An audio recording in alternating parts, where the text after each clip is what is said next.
Excelentíssimo senhor presidente da Academia de Letras e Artes do Salvador, Dr. Luiz Cláudio Guimarães, em nome de quem saúdo todos os demais membros desta arcada aqui presentes. Ilustríssimo senhor presidente do Instituto Histórico e Geográfico, Dr. Joaci Góes, senhor decano da ALAS, Emilton Moreira Rosa, ilustríssimo senhor presidente da Universidade de Lisboa, William Dominique, caro amigo Eduardo Moraes de Castro, ex-presidente desse Instituto Geográfico e Histórico,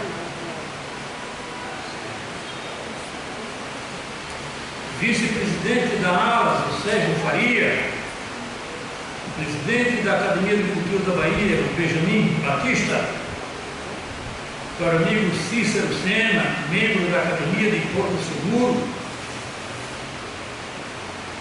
doutora Maíra Lago, doutora Jana, doutor Breno Cuizola, meus colegas do escritório Fernando Leves, é um escritório especializado em direito aduaneiro, marítimo e portuário, doutor José Valdo, Cláudio Muniz, de Lúcia, meu amigo Elias Figueiredo de família, meu primo José Rezende de família, Sérgio Planos, Marcos Medeiros e sua esposa, Marcos Medeiros, é o editor dos meus livros, meu compadre Antônio Carlos Dória, meu afilhado Tom, tem outro afilhado Américo, parece que não está aqui. Quero saudar minha esposa Vilma Augustina, meus filhos Mário Bezerra, Suzana Bezerra, meu genro Mastrângelo Santana, meus netos Igor Bezerra, Lucas Bezerra, Marília Bezerra, meu neto por afinidade, Diego Lemos Figueiredo, e meu bisneto Arthur Bezerra, em nome dos quais saúdo todos os meus familiares. Uma saudação especial a um pequeno ser que está aqui presente, mas não pode ser visto, não podemos tocá-lo, nem ouvi-lo, pois ainda se encontra no ventre da mãe. É meu futuro bisneto, Henrico Bezerra Figueiredo Ferreira.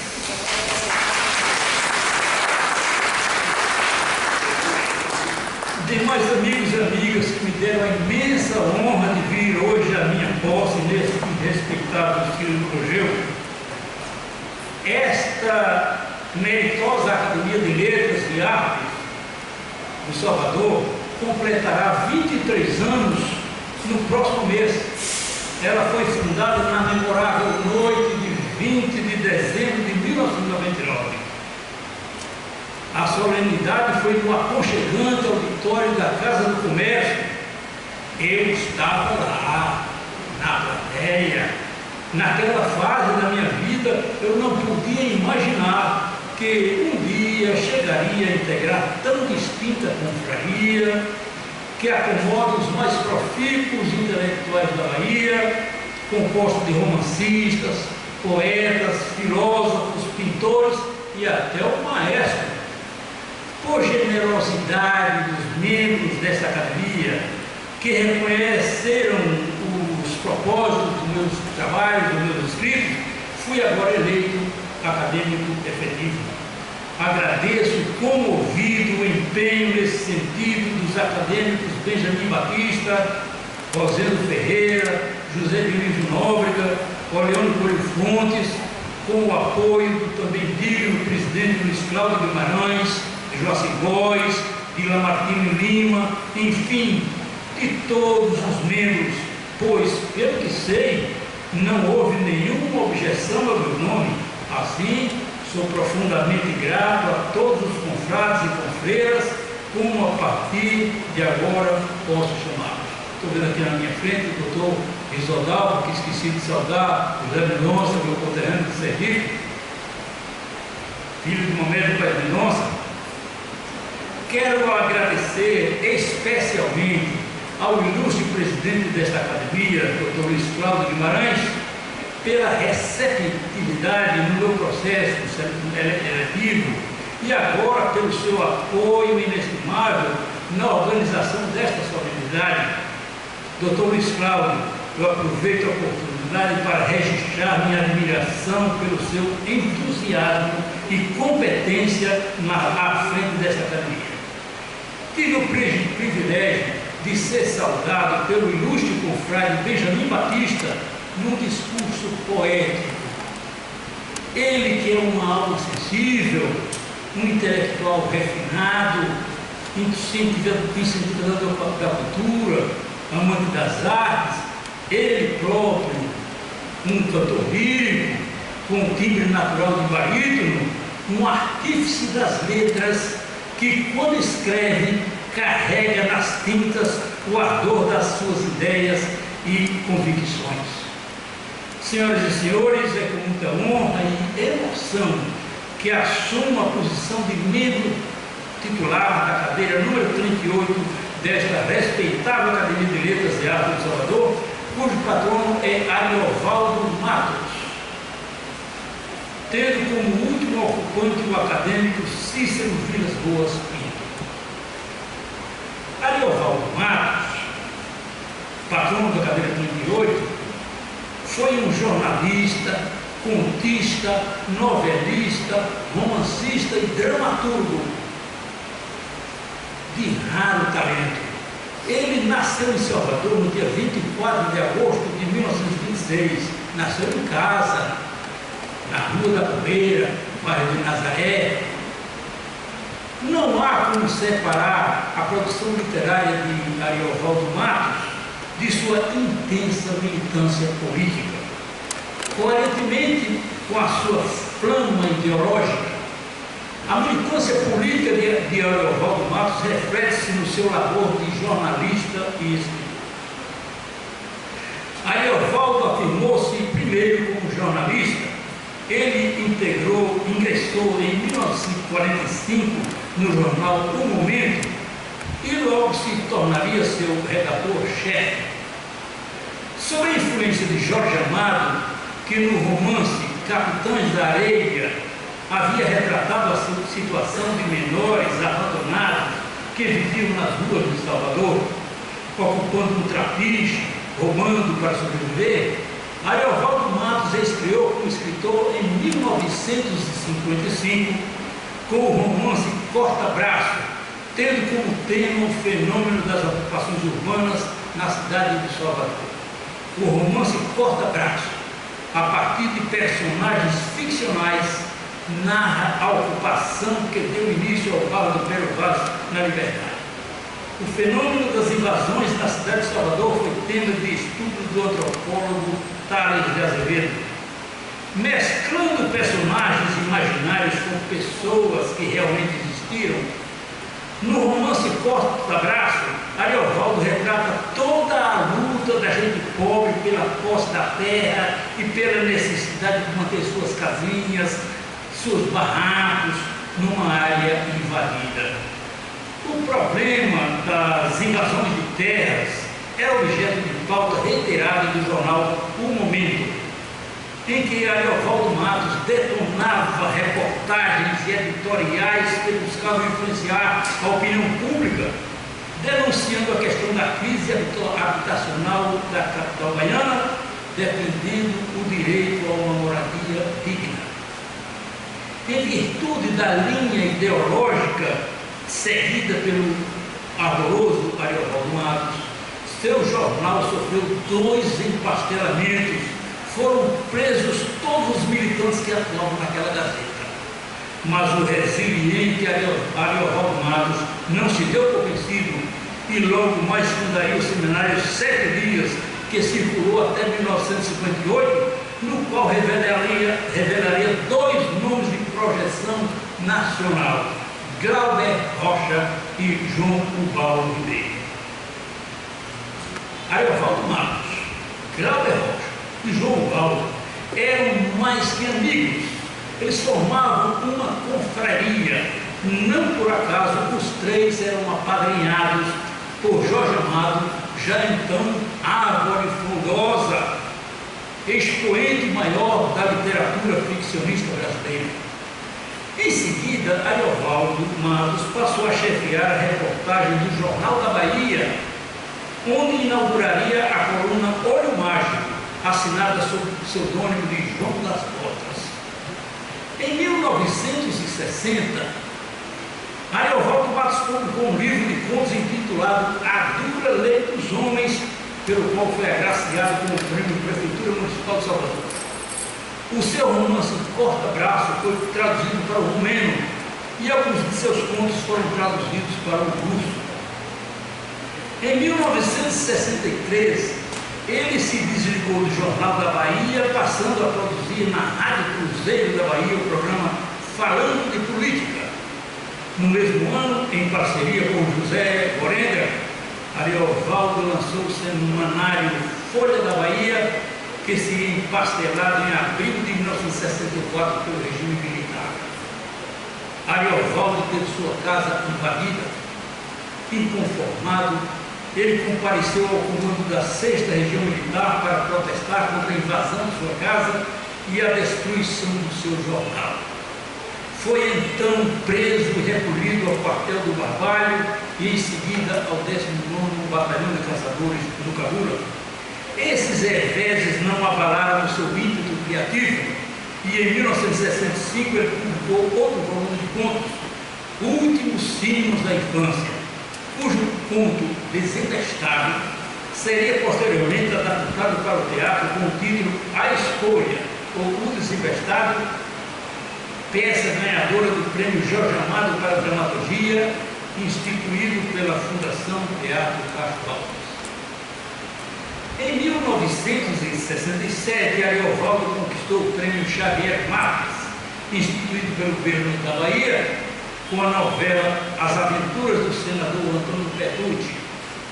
Em 1970, precisamente quando sua peça A Escolha ou Desempestado estreou no Teatro Paiol em São Paulo, onde ficou em cartaz por 6 meses, no auge de sua carreira como dramaturgo, Ariovaldo foi condenado pela Justiça Militar e recolhido à casa de detenção por causa de sua militância política. Porém, mesmo preso, ele continuou produzindo. Reescreveu na prisão As Aventuras do Senador Antônio Petrucci, agora em forma de romance, com o título Os Dias do Medo. Em 1971, sua peça O Desempestado foi adaptada por Antônio Filho para a TV Cultura. Em 1975, Ariovaldo publicou seu terceiro volume de contos, Anjos no Ringue. Em 78, Ariovaldo conquistou o prêmio de Martins de Oliveira, instituído pelo governo da Bahia. No mesmo ano, foi encenada no Teatro Gamboa sua peça teatral e todos foram heróis, cada um a seu modo, vencedora do prêmio Xisto Bahia, também instituído pelo governo baiano. Seguiu seu romance Anjos Caiados, isso em 1979. Em 1980, ele estreou sua peça teatral Irani, ou As Interrogações, na Sala do Colono do Teatro Castro Alves. Em 1981, a Fundação Cultural do Estado da Bahia publicou o volume de contos de Ariovaldo, Colagem Desvairada em Manhã de Carnaval. Vários contos ficaram inéditos, vindo a ser publicados posteriormente em 1999 na coletânea A Ostra Azul, organizada por Guido Guerra. Enfim, senhoras e senhores, este foi Ariovaldo Matos, figura genial e desassombrada, hoje um nome quase esquecido. Tal esquecimento talvez se deva à sua postura ideológica como militante comunista. Somente assim se explica que o intelectual do seu porte tenha sido praticamente apagado da história. Como foi assinalado, ele foi perseguido, foi condenado e preso, seus trabalhos sofreram censura.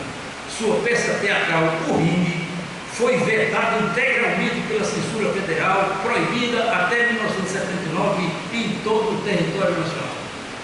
Numa entrevista ao Jornal da Bahia, o irreverente Ariovaldo Matos, falando de sua prisão em 1964 e da sua condenação em 1970 pela ditadura militar, ele se queixou da censura imposta aos seus textos, dizendo que eles foram vetados e mutilados com requintes de brutalidade e burrice. Ariovaldo Matos faleceu a 8 de julho de 1988, tinha apenas 62 anos. Em apertada síntese, este é o panegírico que faço do grande jornalista, romancista, contista e dramaturgo baiano Ariovaldo Matos, patrono da cadeira 38 desta academia. O último ocupante da cadeira 38 foi o acadêmico Cícero Vilas Boas Pinto. Cícero Vilas Boas Pinto, advogado, romancista e poeta, foi um dos fundadores desta Academia de Letras e Artes de Salvador. Durante 21 anos ele ocupou essa cadeira e foi seu presidente no biênio 2006-2007. Era um profundo conhecedor de óperas. Durante sua presidência, o doutor Cícero Vilas Boas deu mostra desse seu talento numa palestra sobre óperas no auditório Nilda Spencer do Conselho Estadual de Cultura, promovida pela ALAS, ocasião em que o palestrante discorreu sobre várias produções operísticas, ao tempo em que eram exibidas projeções em vídeo para ilustrar sua explanação. Cícero era dotado de um estilo de cunho regionalista, refletindo o linguajar sertanejo. Sendo emblemático nesse aspecto o seu delicioso História do Boiadeiro e Outros Poemas, publicado em 1985. Puseram aqui nas minhas mãos um livro sobre os milagres das artes, da fé e da literatura, que tem a foto de Irmã Luz. Pois bem, o linguajar sertanejo utilizado por Dr. Cícero, o linguajar sertanejo, meus amigos, é o linguajar do Brasil de chapéu de couro. Cícero buscava subsídios na rica literatura de cordel. Ele soube dar viço e estilo ao verso do sertão, formando a tessitura da poesia do aboio, a poesia da vaquejada, a poesia dos trovadores e dos repentistas. O doutor Cícero compreendia que ser poeta não é simplesmente combinar rimas. O bom poeta é aquele que sabe manejar com sutileza os instrumentos de forma e conteúdo. Poeta é aquele que, mesmo quando diz o óbvio, diz as coisas como ninguém as disse antes. Como romancista, em O Passageiro do Destino, publicado em 2000, Cícero Vilas Boas seduz o leitor com o resgate dos aspectos socioculturais da cidade de Salvador dos meados do século passado. O doutor Cícero Vilas Boas nos deixou em janeiro de 2021. Pranteando o seu falecimento, o presidente da ALAS, Luiz Cláudio Guimarães, escreveu uma pungente moção de pesar em nome da academia, assinalando a perda de um intelectual fino e delicado que se pôs desde sempre a serviço da arte, da poesia e da literatura. Luiz Cláudio escreveu: erro ao dizer que Cícero morreu. Na verdade, Cícero transcende pelo eixo do imaginário que nos liga ao sagrado. Ele subiu às estrelas. De fato, os imortais não morrem, eles simplesmente se encantam. Senhoras e senhores, Compartilha comigo dessa solenidade a artista plástica Magla Barroso, que toma posse, acaba de tomar posse como um livro correspondente no exterior. Nas palavras de Benjamin Batista, esta é uma festa de luzes e palavras. Nesta noite de profundo significado na minha vida, ao tomar posse como membro efetivo desta augusta academia, tenho plena consciência da minha responsabilidade. Assumo o compromisso de honrar esta cadeira 38 e de dar continuidade histórica à obra do meu antecessor.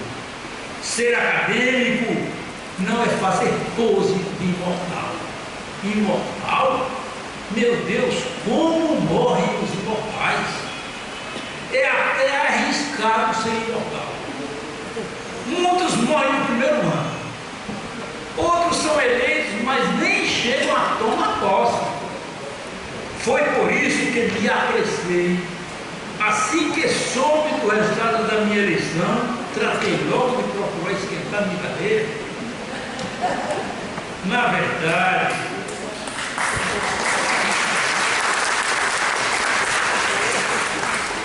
precavido, ninguém é imortal. O que pode vir a ser imortal é aquilo que produzimos com amor, dedicação e suor. Para escrever o livro Lampião, a Raposa das Caatingas, dediquei 11 anos. Foi o tempo mais bem empregado da minha vida. Depois vieram outros capítulos da história do Nordeste, Zé Baiano, Purístico, Dadá, Zé Serena, Maria Bonita, Dona Maria do Capitão. São 6 livros. Eu fiz o que pude para dotar os meus livros de pernas, para que eles pudessem andar. Aos poucos, eles estão criando asas.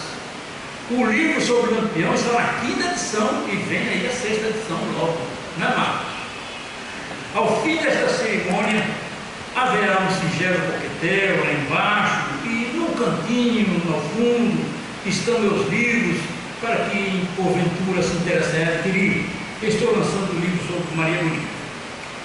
Senhoras e senhores, é com incontínuo entusiasmo que assumo a cadeira 38 desta academia. Entusiasmo é o combustível da criação. Quero divulgar meus trabalhos. Penso em escrever um livro sobre a genealogia das famílias do sertão do Nordeste. O Nordeste é a minha paixão. Nordeste, a terra do espinho. Costumo dizer, olha, meu amigo, que a melhor forma de demonstrarmos amor à nossa terra, Dionísio, é estudando a sua geografia e a sua história. É assim que a gente demonstra que gosta da terra. A